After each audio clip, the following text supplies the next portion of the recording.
नमस्कार, मैं हूं फरहान। आप देख रहे हैं नेक्स्ट 9 न्यूज नेशन।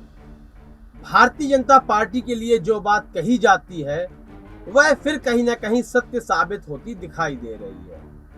जिस तरह से उनके गठबंधन दलों को जो एनडीए में शामिल हैं, उन्हें यह खतरा सताता रहता है कि कहीं हमारी पृष्ठभूमि में, हमारी जमीन में जहां हमारा दबदबा है, वहां भारतीय जनता पार्टी अपना दबदबा ना बना ले, हमें बैक फुट पर न डाल दे। यह डर लगातार सताता रहता है। यही डर शिवसेना को सता रहा था। इसलिए उन्होंने भारतीय जनता पार्टी के सामने उद्धव ठाकरे ने सौदा किया, ढाई साल मुख्यमंत्री बनाने का सौदा, जिसको भारतीय जनता पार्टी ने बिल्कुल नहीं माना।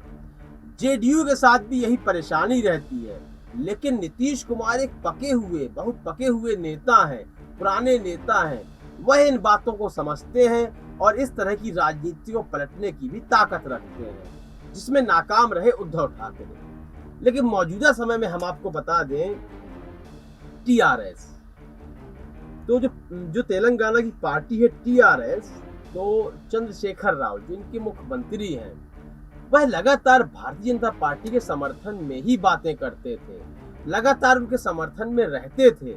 लेकिन मौजूदा समय में चंद्रशेखर राव कहीं ना कहीं भारतीय जनता पार्टी से दूरियां बनाते हुए दिखाई दे रहे हैं। आखिर ये दूरियां बनाने का कारण क्या है? आप कारण सुनेंगे तो आप चौंक जाएंगे। आखिर कारण क्या है? देखिए, कारण क्या है कि लगातार वह मोदी का विरोध कर रहे हैं। उसका कारण है कि हुजूराबाद एक विधानसभा क्षेत्र है, हुजूराबाद। तो यहाँ पर टीआरएस को बहुत मजबूत माना जाता था। यह टीआरएस का गढ़ था। टीआरएस यहाँ करीब, आप यकीन करें कि 99.34% मजबूत थी, यानी कि इतना वोट वह प्राप्त करती थी। और यहाँ यदि भारतीय जनता पार्टी की कंडीशन देखें तो 1% भी नहीं थी। 0.93% भारतीय जनता पार्टी के लिए यहाँ मत था। लेकिन जब 2018 में वहां चुनाव होते हैं तो उन चुनावों में परिस्थिति बिल्कुल बदल जाती है।